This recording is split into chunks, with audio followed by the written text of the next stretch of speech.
Office के काम की वजह से वो ऑफिस में ही रुक गए हैं। कह रहे हैं कि काम बहुत ज्यादा है। ये सुनते ही घर के सभी लोग थोड़ा चिंतित हो जाते हैं। तभी दरवाजा खुलता है और घर में एक नई मेहमान की एंट्री होती है। Hello everyone! सबकी नजरें उसकी तरफ चली जाती हैं। घर का माहौल अचानक बदल जाता है। तभी दादी मुस्कुराते हुए कहती हैं, आओ बेटा बैठो, इतने दिनों बाद तुम घर आई हो।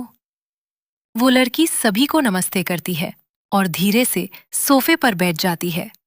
तभी चाची पूछती हैं, कैसी हो बेटा, और तुम्हारा काम कैसा चल रहा है? वो मुस्कुराते हुए जवाब देती है, सब अच्छा चल रहा है चाची जी, बस काम थोड़ा ज्यादा हो गया है। तभी घर की नर्स अंदर आती है। दादी उसकी तरफ देखकर कहती हैं, नर्स, तुम्हारा खाना तुम्हारे कमरे में भिजवा दिया गया है। पहले जाकर कुछ खा लो, सुबह से तुमने कुछ नहीं खाया। नर्स मुस्कुराते हुए सिर हिला देती है। इसी बीच अचानक ऊपर से किसी चीज के गिरने की तेज आवाज आती है। धड़ाम! सभी लोग घबरा जाते हैं। अरे, ये कैसी आवाज थी? चाची घबरा कर कहती हैं। तभी एक नौकर भागता हुआ नीचे आता है। मालकिन, जल्दी चलिए, ऊपर किसी को चोट लग गई है। ये सुनते ही सभी लोग घबरा जाते हैं और तेजी से ऊपर की तरफ दौड़ पड़ते हैं। ऊपर पहुंचते ही सब देखते हैं कि एक सदस्य के हाथ से खून निकल रहा है। अरे वाह, ये क्या हो गया? कोई घबराकर कहता है।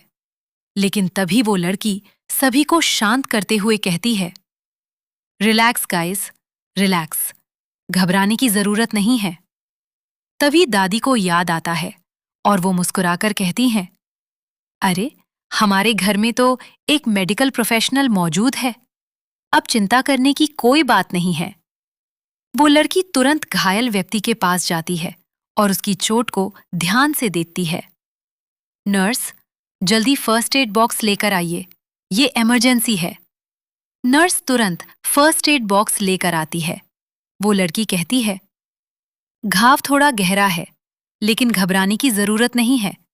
उसे बहुत गहरी चोट लगी है, इसलिए अच्छे से पट्टी बांधनी होगी। घर के सभी सदस्य चिंतित होकर उसे देख रहे होते हैं। चाची घबराते हुए पूछती हैं, बेटा, सब ठीक तो हो जाएगा ना?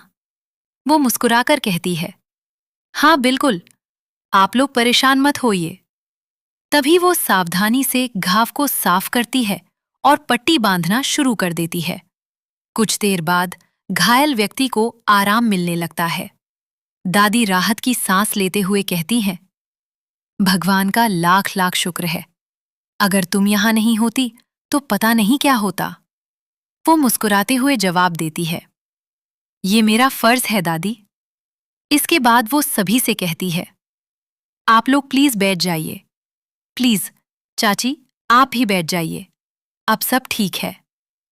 चाची भावुक होकर उसका हाथ पकड़ लेती हैं। तुमने आज साबित कर दिया कि तुम सिर्फ इस घर की बहू ही नहीं, बल्कि इस परिवार की ताकत भी हो। सभी लोग भावुक हो जाते हैं।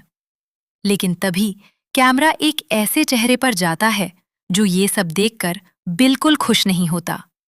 उसके चेहरे पर गुस्सा साफ दिखाई दे रहा होता है।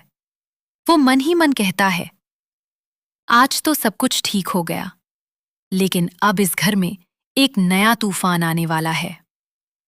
इसी सस्पेंस और नए ट्विस्ट के साथ एपिसोड समाप्त हो जाता है।